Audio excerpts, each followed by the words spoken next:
Ka pai o tēnā tātou. There's only a little crew of us. You're more than welcome to keep your speakers on if you want to participate in the kōrero. And others may look at joining as well. Tuatai ka mihi atu. Ka mihi atu I a tātou I roto I tēnei wāanga o te tau. Me ona tini a uatanga. Ngā uatanga o te raumati. Ngā uatanga nōra o te kiri I mete. Ngā uatanga nōra o te wakata. Nō reira, tēnei ka mihi atu kia koto kia tātoura. Te peka atu rā te wakaro ki ngā tini aitua, uri noa I tō tātou nei maunga, uri a nōra I te mutu. Ara, rātou tōnga mate ki rātou tātou a nōra, te ngora ki tātou. Ka timatake rā tātou kōrero ki te karakia, ka tai, ka wānanga, tai tātou. Nō reira, ko hiringa nuku, ko hiringa rangi, ko hiringa te kōrero, ko hiringa te wānanga, ko hiringa tau, ko hiringa taketake ki te waiao, ki te o mārama, e rongo e wakiri ake ki runga, tūturu aka maua kia tīna, hui e, tai ki e. Kapau, well, welcome to our last online wānanga for this year in terms of our calendar. Could you share the screen, please, Ocean?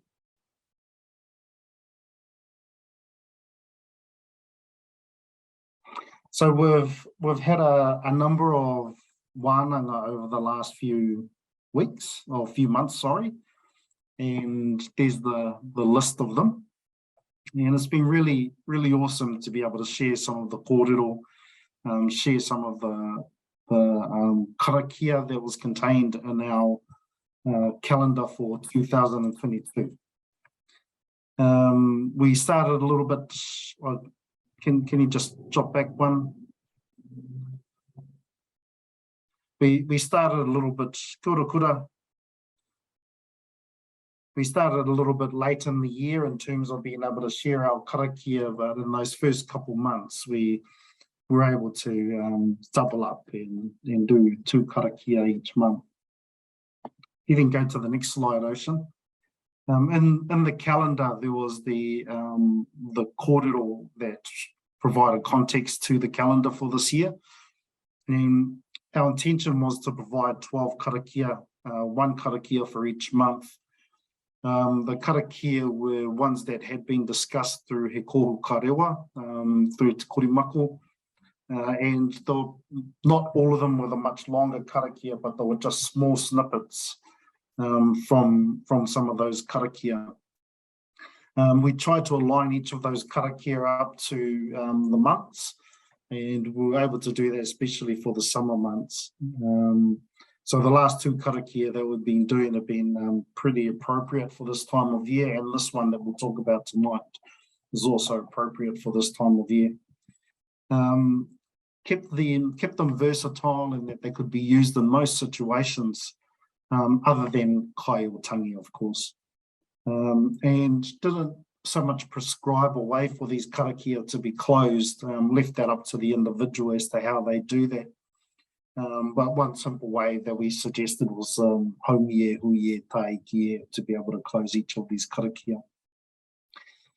I'll go into the December karakia and then just do a quick recap around the other karakia as well.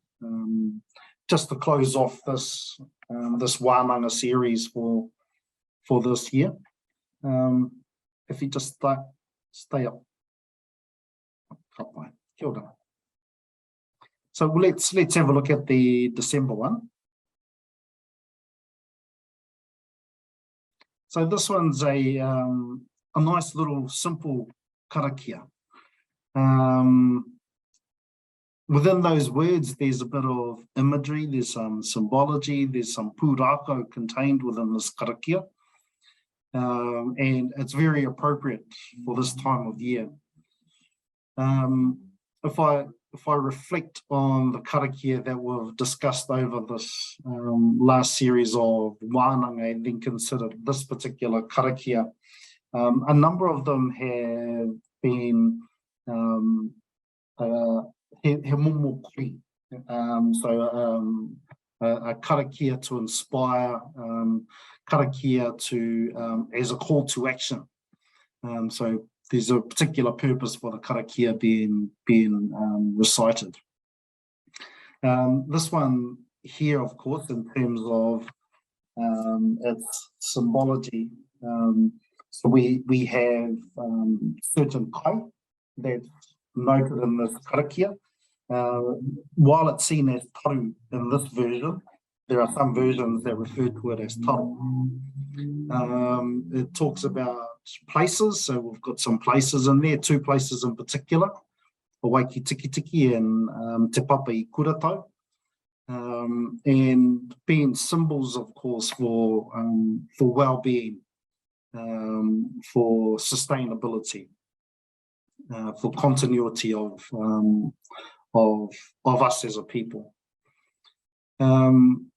And in terms of pūrākau, this one here is underpinned by a lovely pūrākau that talks about two particular waka, pahi tonua and hakirere. So pahi tonua, of course, is one that we may be aware of in terms of ngā rauru. They definitely talk about that one. But that particular narrative is a Hawaii narrative and an Aotea narrative. So this particular karakia is a Aotea-based karakia. So in terms of the Hawaii narrative, it talks about the two waka, pahi tonua and hakirere. Something must have happened to pahi tonua because all of those that were on that waka ended up being on hakirere. And they journeyed to a place where they sought the taro, and then they were able to secure some taro and then take that back to Hawaii.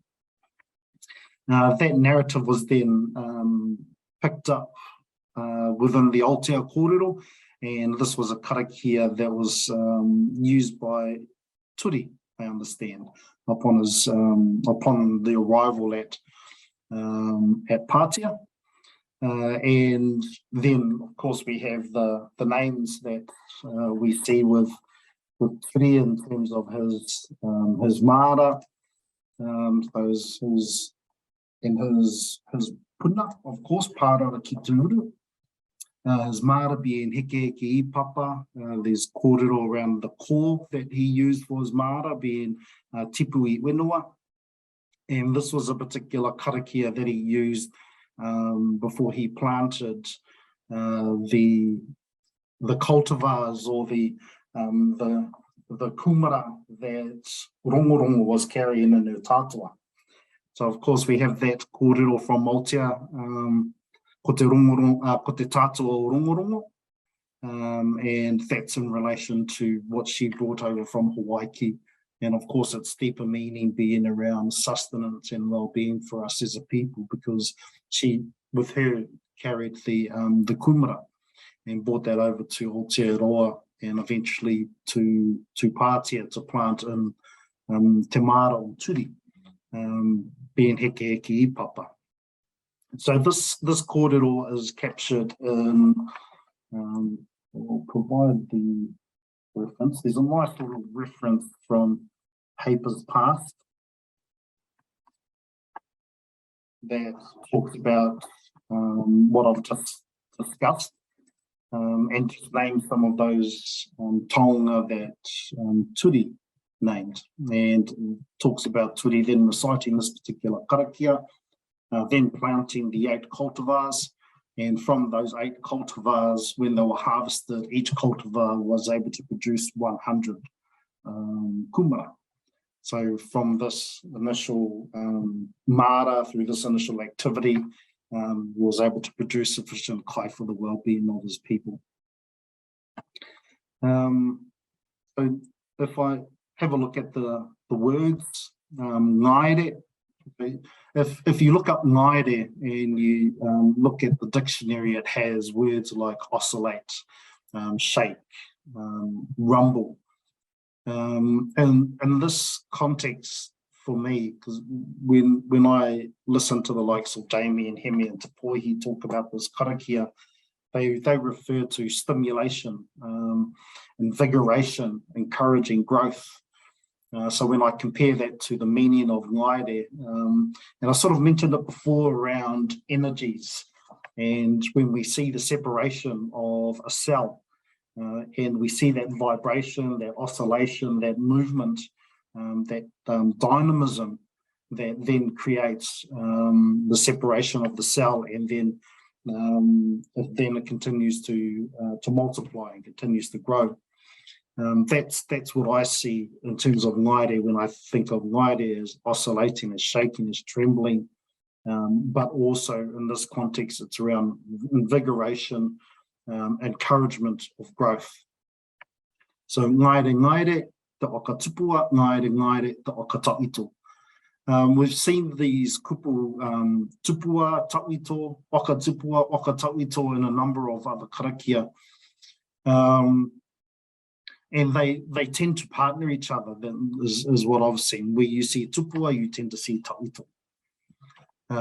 We of course have that on our maunga, so we have rua taranaki, rua tipua, rua tauito. In this context, it's probably more in relation to the ancient knowledge, the ancient wisdom that was carried around ways to be able to grow our kai, ways to be able to sustain our people, ways to ensure that our people were able to be resilient in different lands. So bringing through that experience, bringing through that knowledge in order to encourage growth, in order to invigorate life, invigorate development.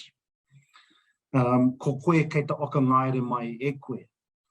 So for me, when I think of those first two lines, those two lines provide us the exemplar, the examples, that the role models that we can follow in order to understand how are the best ways to ensure that we can produce a healthy crop.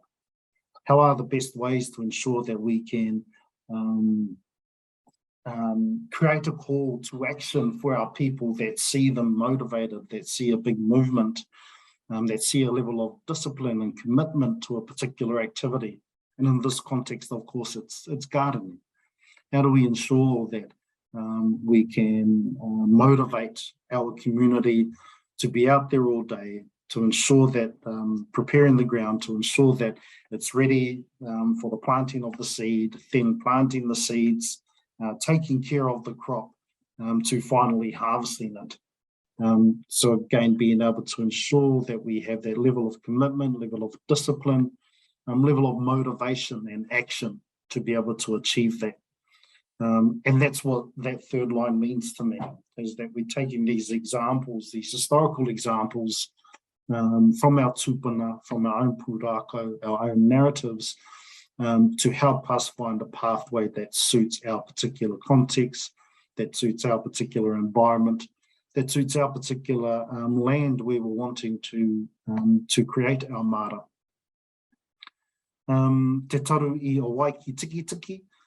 As I mentioned, in another narrative, it refers to the taro, and there are variations that have te taro I ho waiki tiki tiki.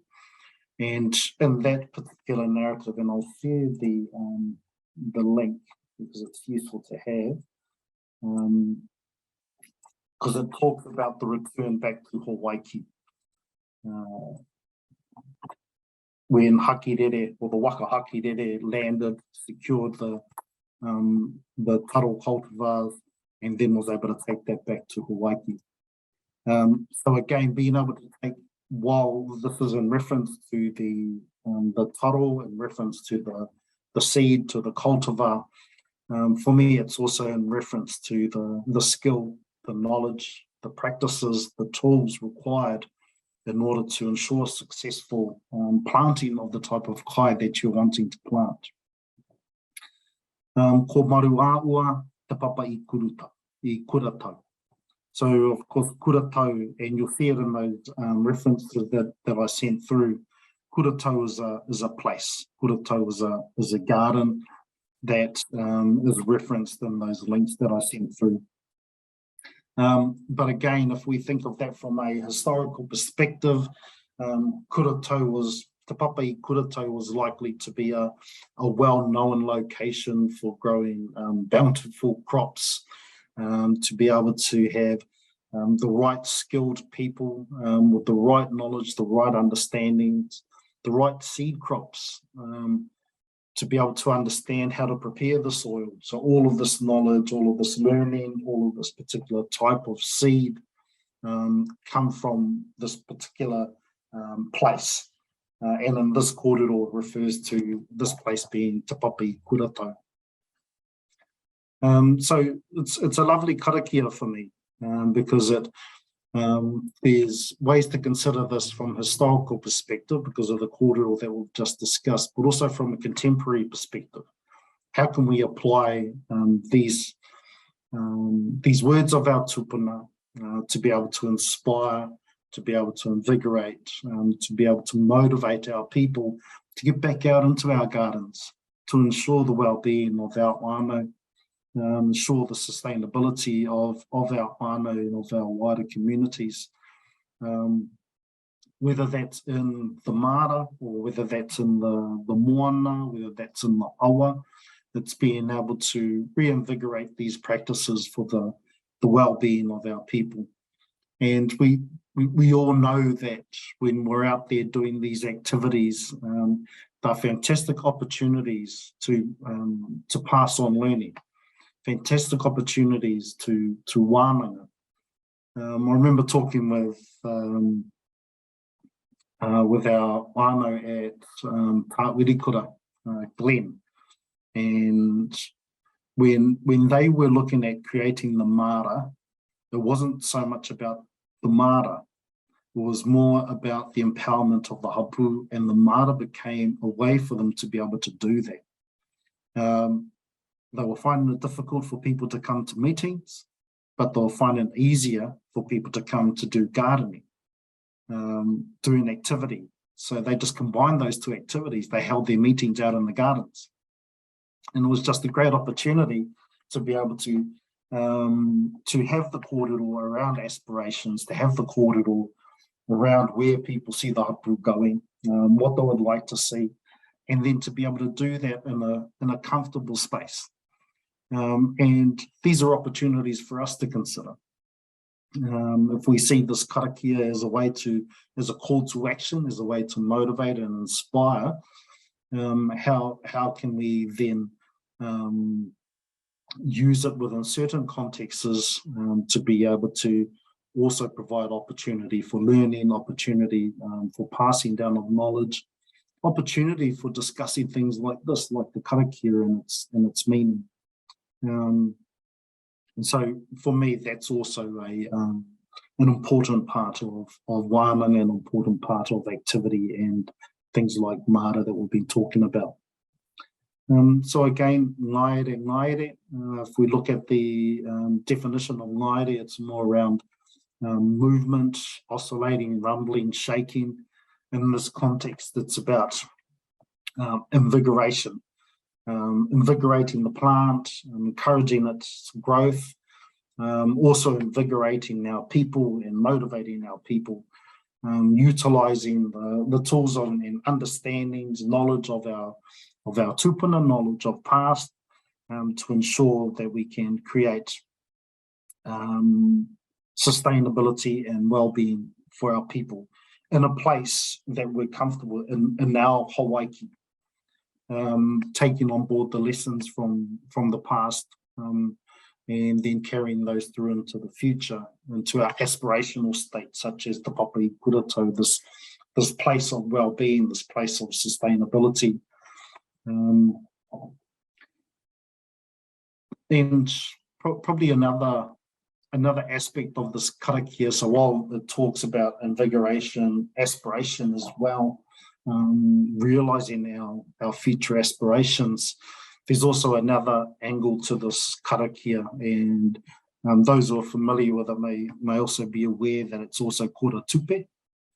And it's a karakia, while it has a positive aspect to it as well, it also has a okatupatotanga aspect to it too. And is used as a karakia to ward kia karo atu i ngā mea kino. So to ward off against bad omens, ill omens, people who may wish your mara ill well. And so this is a karakia that's also used in that context. So if you feel that someone has wished your area, your mara ill will, then you could use this karakia as a way to karo, to push off, to ward off those ill omens, to ensure again the growth, the invigoration of your kai, so that it produces and it ensures the sustainability of you, your whānau, and your communities. So a lovely short karakia, easy to learn, definitely one that's for this time of year, for the spring coming into the summer period. The other two karakia that we've done for October and November, and I'll show you those as well, were very similar karakia. The karakia for this particular time of year, within those karakia you see ngā tōu o te koanga, ngā kārere o te koanga, so the signs of spring, the news of spring. So of course, katangi te kawe kawe we see that in there, and in the next one, Ocean. So we see it in the November karakia around te ko, ngā tū te ko. And then in the December around ngaire, so about invigorating growth. So October being about certain tohu we hear, certain tohu we see, are then indicators of now's the time to start planting, now's the time to start preparing, getting all your soil prepared, starting to plant your seeds. Ngā tū te ko, of course, is around activity, very similar to this one. It's ensuring that there's a level of discipline, a level of commitment to be able to do the work that needs to be done. And then ngaire around invigorating what we've planted, invigorating and encouraging the growth of those plants, and invigorating and encouraging the growth within us as well from the learnings that we've had through undertaking this activity, in the hope that we get a bountiful harvest, but also in the hope that us as individuals, that we grow as well, and then we bloom, we develop with the intent to then also hand down that knowledge to our future generations. No particular rangi or taki, the way to recite it, no particular taki that I've heard. For me, when it comes to taki, it's about finding a taki, a way to recite it that suits you, and that helps you to understand, helps you to remember the karakia. So we all find our particular flow, our particular pattern of recitation when we do karakia. But for me, simply the taki for me is just ngaire to oka tupua, ngaire to oka taumito, ko koe kei te oka ngaire mai e koe, te taru I o waiki tiki, te taru I o waiki tiki tiki ko marua ua te papa I kurata. Haunge e, tā I ki e. Yeah, so nice little short karakia, very appropriate for this time of year. Any pātai, any kōrero to add to that? Yep, kia ora koutou. When you talk about wakatūpato, is this something that could be used to waka noa a situation? It's probably more of a karo. So if we feel that there is something that's come upon our garden, it's a way to push it off, to move it, to ensure that our intention of the growth continues. Okay. Yeah, so he tupe is the type of karakia, or the name of that type of karakia.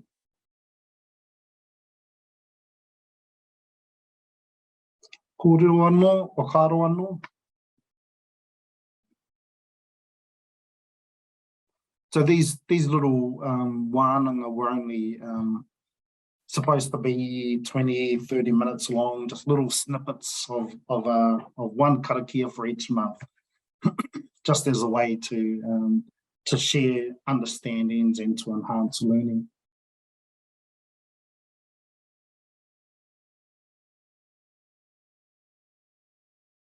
If there's no kōrero, I'll just quickly take us back through, just as a recap, really, while I've got the opportunity.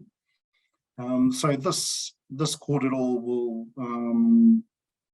be turned into a video, or we'll just take this recording, from Zoom, and then we'll just snip it, and then we'll put the video up onto our YouTube channel. And the YouTube channel can be accessed via our media page on our website, our Ngāti Mutunga website. And on there, we've got all of our sessions that we've had for each of these months. So wiria, of course, this one was around binding. So wiri being to plait, to bind together, to bring together. And to bring together different elemental forces, so forces from above, forces from below, forces from the ocean, environmental forces from inland, and binding them and securing them. And there's a much larger piece to this karakia, but we just focused on this first part. So this one's around binding and around securing. Binding so that we're all on one path, so one path, one thought. Kia ora, Ocean. February, so manawa tina, manawa toka. Of course, this is all about instilling certain characteristics, certain attributes within us to help us find and help us find well-being, help us find health, help us find sustainability. So refers to our mano, of course, our heart, but instilling within that these types of attributes, these type of characteristics that will help us to achieve our aspirations, help us to achieve our desires. So a lovely karakia when you're in a situation where it's all about being opportunistic, all about looking towards the future, all about talking about aspirations and finding ways and discussing ways to be able to achieve those. Can you take us to the next slide, Ocean Lee? March, so again, this one's of a much larger karakia. There's two parts of this karakia that I've seen. The name of this karakia is Te Aro Tokomaru. So a Tokomaru specific karakia. Understand it was a karakia that was used during the journey to Aotearoa. Again, uses a lot of imagery, a lot of symbology. So we see manu, we see uio, we see these concepts that were talked about around duality. When we see uta, we see tai. When we hear nuku, we hear rangi. And this one here, while it uses the symbol, the imagery of a bird, it's in relation to the waka and the challenges that the waka had to face as it was travelling to Aotearoa. The next one, Ocean Lee. Oh, matua te pupuke, matua te iiri. So again, this is one small part out of a larger karakia. The fact that it's starting with matua means that it's a bit further down the karakia than it would be at the start. It refers to and it describes a process of growth, a process of thought. So when we see pupuke and hihiri, it's about an understanding of thought and the growth of that thought, moving from a thought to a consideration, to a desire, to an aspiration, and then finding ways to be able to achieve those goals, those dreams, those desires. So this one here talks about a process that we go through, process of understanding. So again, very applicable within an environment where we need to come to a common ground, a common understanding, where we're all in the learning space, where we go through a process of learning and understanding in order to apply, in order to do, in order to activate or have action towards that thought. Kia ora, Ocean. May, yeah, this is another lovely karakia, this one. It references tai, and when we hear the word tai, we tend to think of the tide, tend to think of the ocean. In a Taranaki context, and definitely in a Ngārauru context, they talk about the waha ātai. So that's all about origins of us as a people. And tai has more of a reference to energies. And that's probably what it refers to in this particular karakia. So ngā tai o te pō, ngā tai o te ao, ngā tai o pupuke. So all about these energies of the night, these energies of the unknown, these energies of the day, or these energies of the known, these energies of the understanding or the understood. These energies that then well up within us. Ka pupuke mai ngā mea tai, ngā ia. So it starts to well up, starts to build up within us. So that's the desire from our understandings, because we're feeling these energies, we're feeling these knowledge, we're having a much better understanding of what it is that we're seeing, what it is that we're hearing. And then again, we have the same thought process that we go through because of that, as we did in the last karakia. So the welling up, but the welling up of the desire, of the hihiri, the welling up, the building up of the ma'ara, of the thoughts, then the building up of the consideration, so the building up of the wānanga. So again, this thought process that we go through in order to have a much better understanding, a much clearer idea around the best pathway for us to take in order to achieve our aspirations. If you can go to the next one, please, Ocean.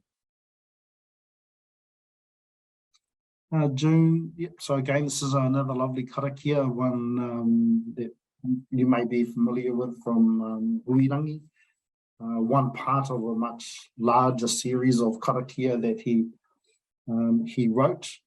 Definitely a lot of imagery, a lot of symbology in this one. We see duality in terms of ao and po, just like we did in the last one. We see reference points and astrological reference points in terms of stars, a particular kind of colour that we would see in the sky, so te rangia niwa niwa, and then particular indicators for us when we see it in the morning. So when we see matawero, when we see tautoru, tāwera, it's a particular time of year when we see these particular signs, and we see them at a period of the day, and it's described through tākiri te ata, ura te ata, ai te ata. So a beautiful karakia, this one, and definitely appropriate for that time of year in terms of June. The next one, please, Ocean Lee. He ata. This one, of course, is from a much larger karakia, much larger waiata. He ata, and is the start of a series of about 8 verses of this particular karakia. We tend to hear it with a particular rangi to it, just like we hear perahuki, just like we hear kimai, like we hear hiki, has that similar tune, similar rangi to it. Also used by Waikato, was referenced to Te Atairangi Kāu. So with Tuheitia now being king, they've altered it a little bit to include Tuheitia. For us, this is a particular karakia here. He karakia mo te taonga. So if we have a particular taonga that's been received, or that's been gifted, that's being handed over, this is a lovely way to acknowledge that. A lovely way just to acknowledge the morning as well, and all of the gifts that the morning brings us. So definitely focused in the morning. He ata is the key word, and talks about the growth of the morning. And those of us who, of course, been, and I'm sure we all have seen a lovely sunrise, and the promise of the day that comes from seeing that. The promise of the day that comes from being a part of that experience and sharing that experience with others. That's the taonga for me that it refers to. But again, another versatile karakia, and one that you do hear in Taranaki at different occasions. Could you go to the next one, Nation? Again, this one's from a much larger karakia. Aotea karakia, that tends to be where we hear it mostly. So we may hear it start off as kau, kau ki uta kau, kau ki tai kau ki tēnei whenua tau. Piki piki mō ngā tāngai, piki piki pari tāngai. Then it goes through a series of verses, and then it comes to this particular verse. So again, this is about, for me, about instilling these attributes, instilling these characteristics within us, that we can glean, that we can appreciate from our tupuna, the lessons learnt, the exemplars that they have, the footprints that they've left behind, for us to be able to follow and achieve the well-being, achieve the aspirations that for our people, but those aspirations that they left behind for us as well to be able to achieve. So this is a lovely karakia for that. And again, in terms of application, being able to apply it in a context, in a situation where it's aspiration, it's forward-looking, it's focused on achieving goals, achieving aspirations, even discussing and designing those aspirations, because it looks at the examples that were left for us to be able to follow. Kia ora, Ocean. Hiringa, this is a lovely one too. Then this one here for me talks about energies. So again, we've seen some duality here with nuku and rangi, kōrero and wānanga. So when we see these words, we tend to see them together. Hiringa, hiringa nowadays you tend to hear as a word for energy, like power, like energy when we switch on the light. But in this context, for me, it's probably more of that, as I was referring to in terms of ngaire and the trembling, the oscillating the movement and the dynamic movement within a cell that causes it to divide. That's the type of energy that I'm referring to when I think of this headinga and this karakia. So of course the energies, that particular kind of dynamic energy that we see from above or from below, from above.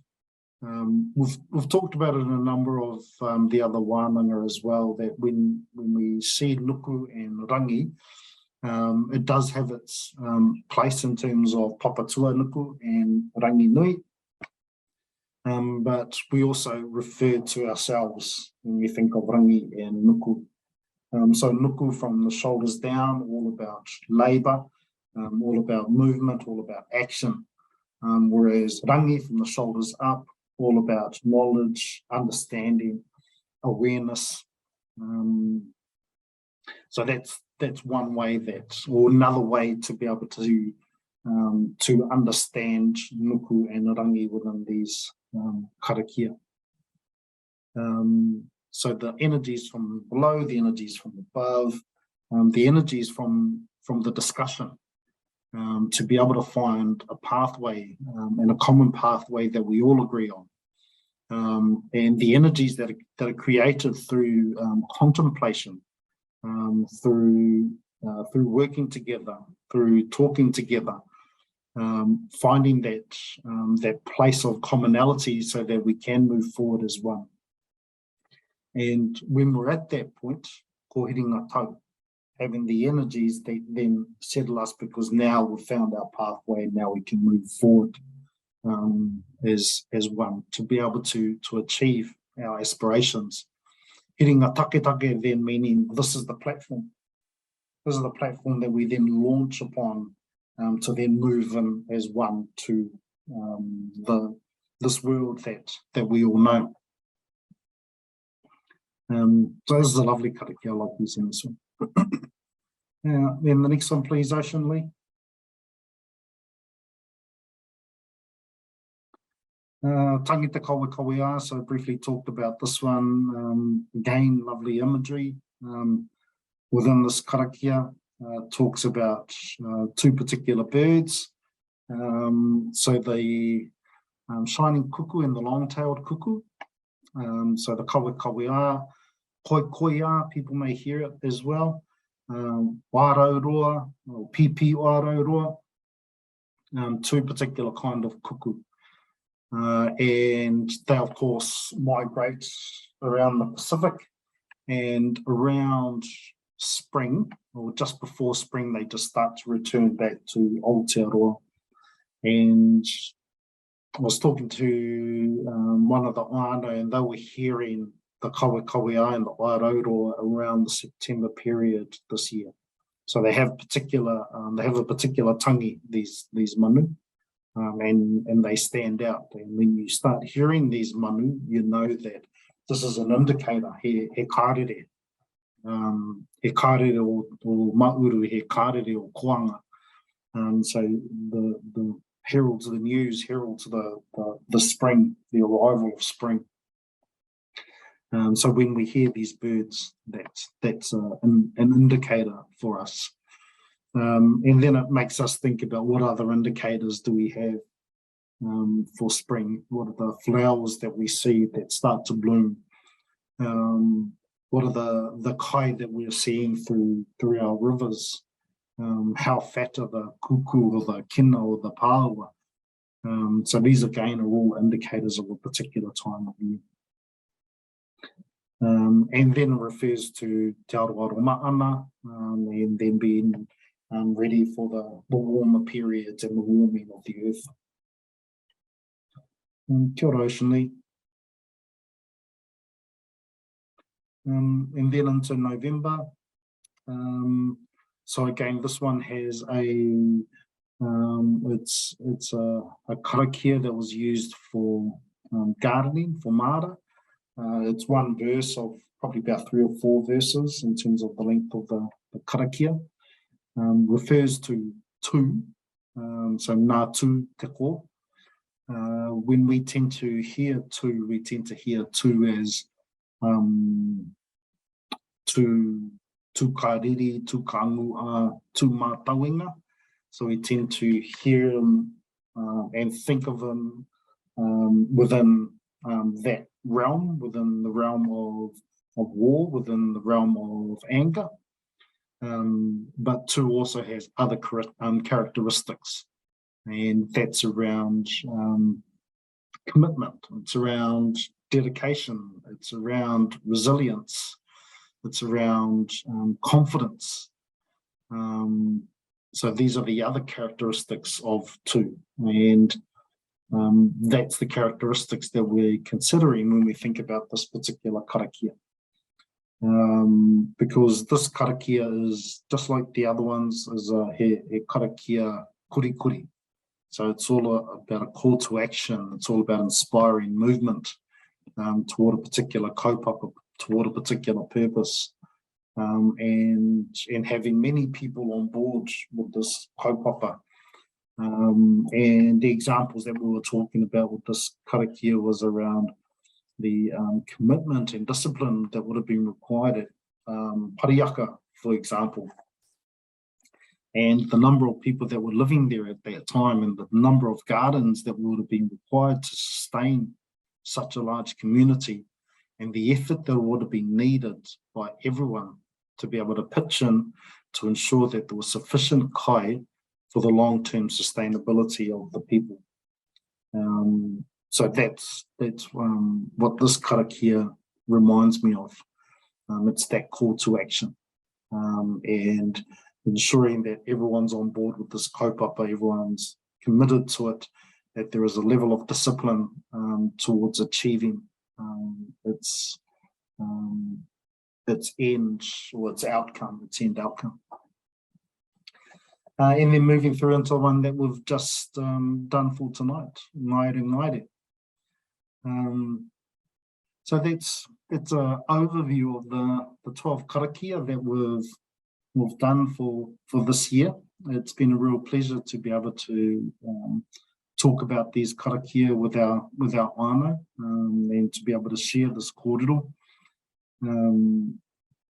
And we hope that our whānau found this to be a really useful resource, because that was its intent, as a way to be able to share out this kōrero to our whānau, provide opportunities to have discussion, to have in-depth consideration around what each of these karakia are talking about, and then through your understanding, then being able to find ways to be able to apply it within your situations, within your contexts, within your everyday life, to be able to use these words of our ancestors, of our tupuna, these examples that they left behind, to help inspire us, to help motivate us to achieve our aspirations. Is there a slide after that, Aishinle? Oh, okay. So probably just a brief pānui before we wrap up. And it's just a reminder, you may have received the placeholders via email, but we've got our AGM at Urenui Pā on the 11th of February. And in addition to the AGM, we'll also look at having some kōrero after lunch. So we're wanting to head down to Onairo, have a talk about some of the pā sites down at Onairo, and then head down to Urenui campground and have a talk about some of the pā sites down there. So we're doing two projects, one in Onairo and one at Urenui as well, that we'll talk about on the day. In addition to that, we're doing a big, we're planning for the opening of the Tarangi College. So that happens at this stage. The date set is 29th of June, and that will be down in Dunedin. So we'll talk a little bit about preparation for that, the AGM as well, and the wānanga that we've got planned for those that want to come to be able to participate in the ceremony to help open up the new Tarangi College. So we went down to Dunedin about 2 weeks ago just to close the current one. the selling the building because it's, or they're selling it to the hospital because of the hospital extension. And they've been working on the building of the new one for a little bit now, a couple of years. But they hope to have that finished in May next year and ready to be opened in June. It's 4 times the size as the current one. Has 5 floors, 4 wings, 450 rooms. So it's going to be a beast of a ware to try and open. So we'll be keen on quite a bit of support to ensure that we can do that properly. So that's what we've got in store for the AGM and Rāmutunga. Yeah, so it's good to be able to get this last one done this year. And those who tried to log on last week, apologies for the technical problems that we had. But it's great for us to be able to come together tonight just to have the kōrero about our last karakia for December. So with that, of course, in this season, hopefully everyone gets to have a good break. Everyone's been working hard this year. It's definitely been a big year for us. So I hope that you all have a good, safe holiday. Get to spend time with whānau and get to take the well-deserved break leading up into what's in front of you for next year. Reira, is there another slide after that, Ocean Lee? Oh dear, that's the last one. Ka pai. O ka pai, o ko nui tērā, ko ti tō tātou nei kōrero i te pō. So thank you for joining tonight. Like I said, we'll put this up on our YouTube channel so that other whānau who weren't able to join us tonight can still hear the kōrero. But have a fantastic break. Kia pai o kōpio nei ararai, o kōpio nei ngā o te pā. I tēnei wāanga o te tau, i tēnei wā o te kiri imete. No reira, tēnei kami i a tūrā ki a koutou. Kia tātou anō rātou anō Ngāti Mutunga. Kūru anō rā ki roto i tēnei wānanga, tēnei ware kōrero o Ngāti Mutunga kia rongo anō rā i nei karakia ki roto i te māramataka o te tau nei. No reira, timi i anō rā ki a koutou, timi i anō rā ki a tātou. Mea tātou nei wānau, kei te kāinga e no o a uru ana. No reira, tēnei ka mihi. Ka kape ake rā i tēnei kōrero, i tēnei wānanga ki te karakia. No reira, manawa tīna, manawa tīna, manawa toka, manawa toka. Tēnei o ki tō manawa ka tīna, tēnei o ki tō manawa ka toka, tēnei o ki tō manawa ka pautai kitia. Tīna no o tō manawa ora e ora. Tūturu o uti o ka maua kia tīna, tīna, ui e, tai ki e. Ka pai. Tēnā koutou. Mere pō te kapu ki koutou. Ka pai.